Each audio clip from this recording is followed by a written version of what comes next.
Assalamualaikum warahmatullahi wabarakatuh. Selamat datang kembali di Koneksi Antar Materi Modul 2.3 Coaching untuk Supervisi Akademik bersama saya Dian Indrawati, CGP Angkatan 9 dari Kota Yogyakarta.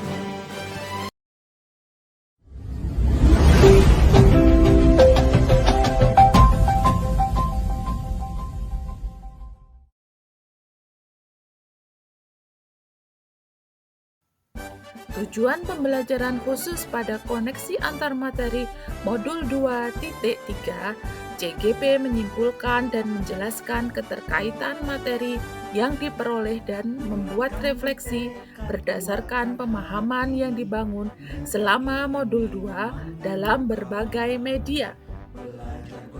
Materi dalam Modul 2.3 Coaching untuk Supervisi Akademik. Kita awali dengan coaching.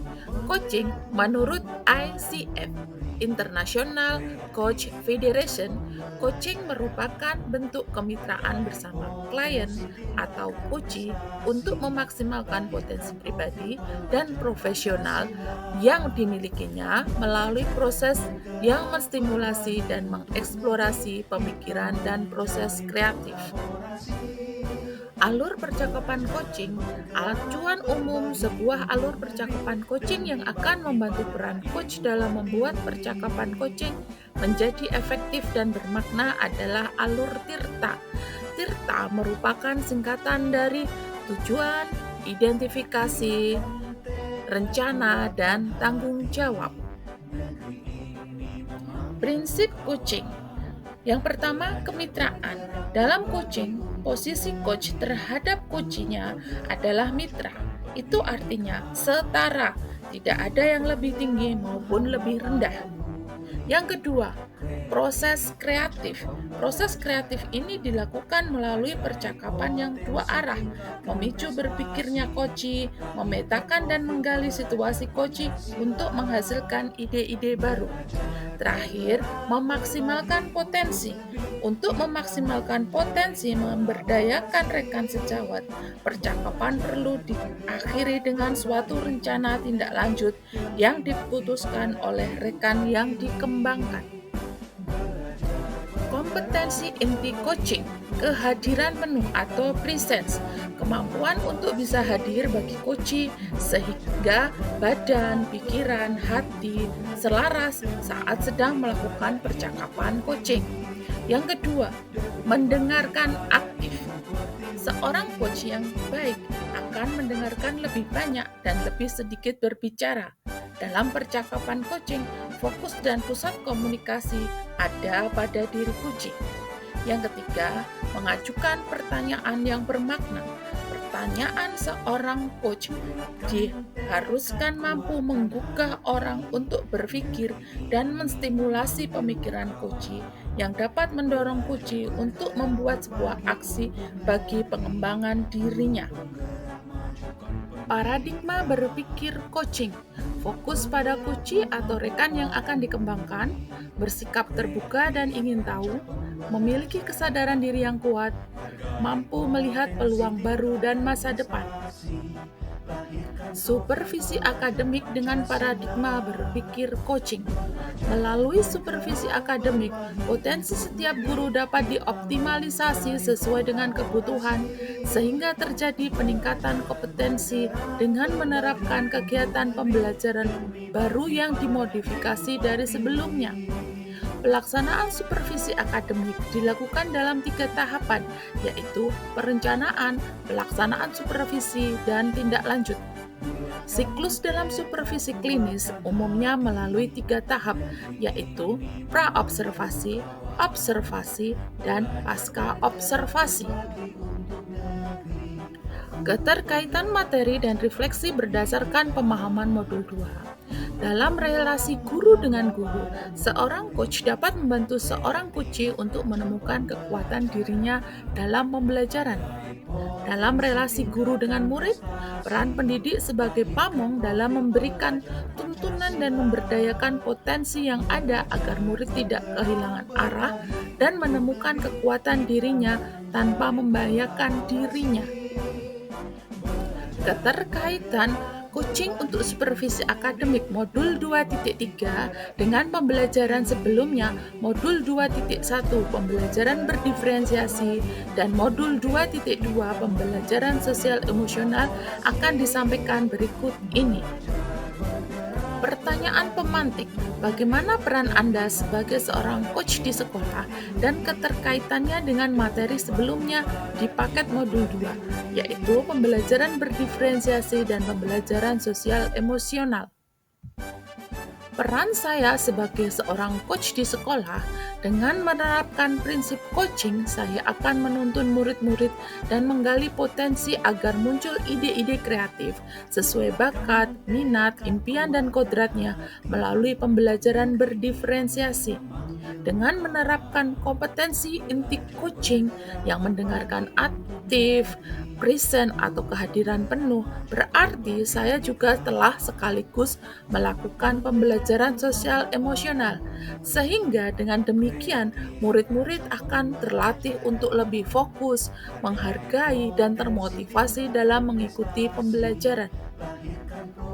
Bagaimana keterkaitan keterampilan coaching dengan pengembangan kompetensi sebagai pemimpin pembelajaran? Keterampilan coaching dibutuhkan oleh pemimpin pembelajaran pada saat melakukan supervisi akademik, di mana sebagai pemimpin pembelajaran harus memiliki sikap among, yang berarti setara atau dengan kata lain terbentuk suatu kemitraan.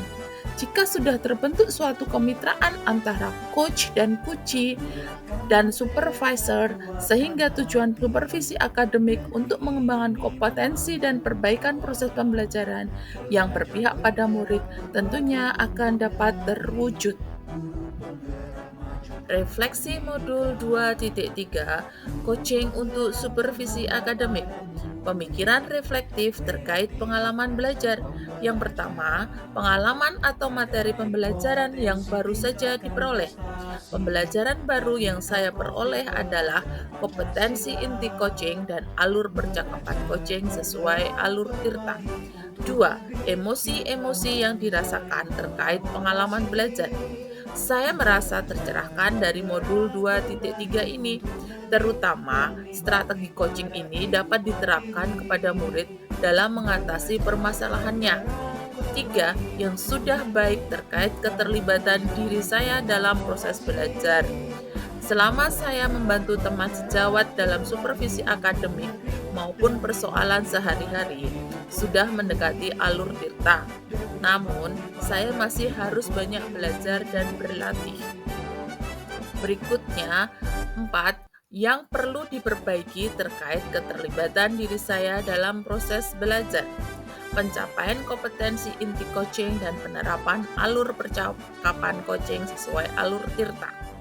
Keterkaitan terhadap kompetensi dan kematangan diri pribadi. Seorang coach harus memahami dan bisa benar-benar menerapkan alur Tirta.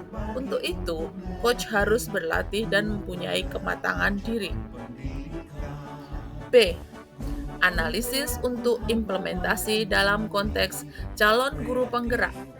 Pertanyaan kritis yang berhubungan dengan konsep materi. 1. Bagaimana penerapan coaching yang efektif terhadap peserta didik? Bagaimana menyampaikan pertanyaan berbobot terhadap peserta didik agar mudah dipahami? 2. Wawasan baru. Wawasan baru yang saya peroleh terkait kompetensi inti coaching, saya menjadi tercerahkan karena dalam proses coaching, coach harus benar-benar presence dan mendengarkan aktif. Dan bila dua hal itu dilakukan, maka coach akan dapat memberikan pertanyaan berbobot kepada kuci. 3. Tantangan. Tantangannya adalah bagaimana supervisi akademik dengan strategi coaching bisa memberdayakan dan mengembangkan kompetensi teman sejawat. 4. Alternatif solusi. Coach harus mengembangkan kompetensi dirinya. Untuk itu, coach harus menambah jam terbang. Selain itu, coach perlu bantuan observer supaya bisa mendapatkan evaluasi dan masukan. Terakhir, membuat keterhubungan. Pertama, pengalaman masa lalu. Dengan mempelajari supervisi akademik dengan strategi coaching, saya perlu banyak belajar. Seringkali saya tidak hadir secara penuh saat coaching dan kurang terampil dalam menyampaikan pertanyaan berbobot. 2. Penerapan pada masa mendatang. Untuk mengatasi kekurangan saya yang seringkali kurang fokus dan tidak presence, saya perlu meningkatkan kompetensi sosial emosional dengan teknik mindfulness. 3. Konsep atau praktik baik yang dilakukan dari modul lain. Saya berusaha mengenal keragaman dan kebutuhan belajar siswa saya. Selain itu, saya menjajaki gaya belajar siswa, lalu memberikan tugas dengan berbagai alternatif pengerjaannya. 4. Sumber lain di luar bahan ajar pendidikan guru penggerak. Saya mempelajari materi dari platform Merdeka Mengajar, platform Guru Belajar dan Berbagi, serta dari berbagai webinar dan seminar. Sekian koneksi antar materi modul 2.3 coaching untuk supervisi akademik. Semoga bermanfaat. Terima kasih. Wassalamualaikum warahmatullahi wabarakatuh.